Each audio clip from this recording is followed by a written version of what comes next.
Rules for life. Rule 7. Make one life better today. I once worked with a young woman who was dying of cancer. At the time, I was still young in my practice and somewhat uncomfortable with death. I knew how to help people cope with loss, but how do you help someone who is dying?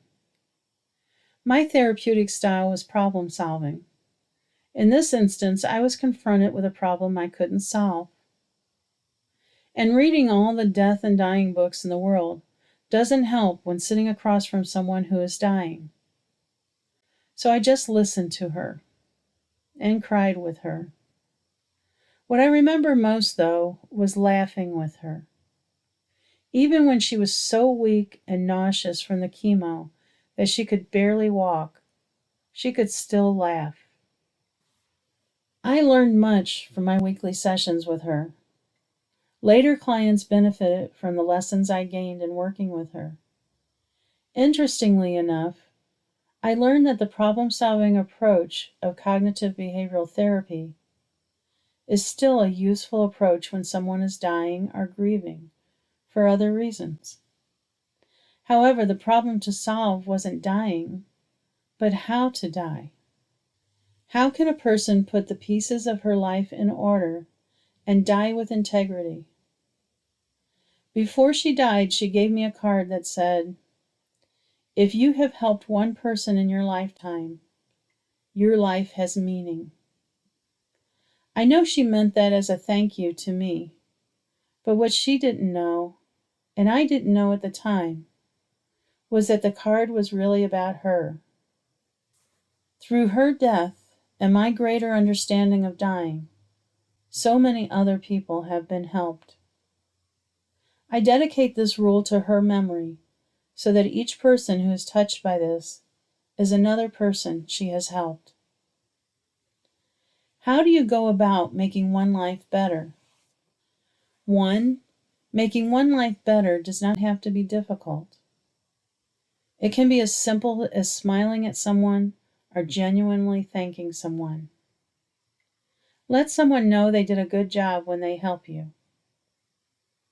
Be pleasant with customer service people who often deal with a lot of criticism.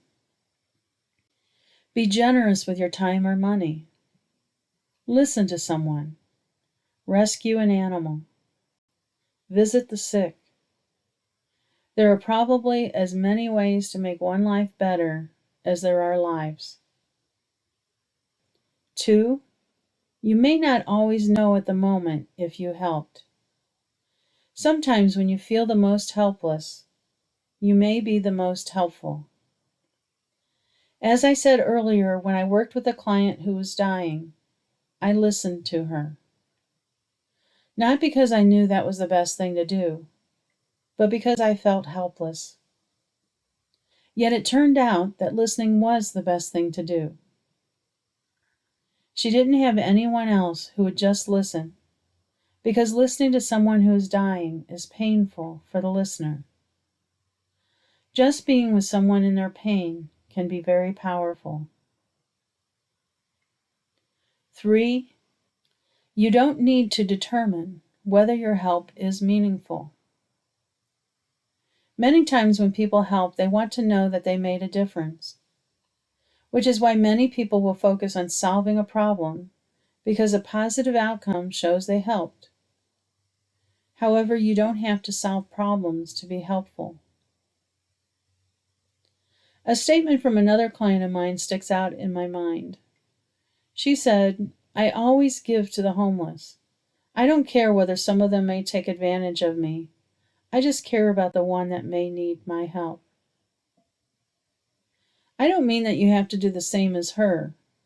However, you can't always know the outcome of your help and whether it was beneficial or not, and that is okay.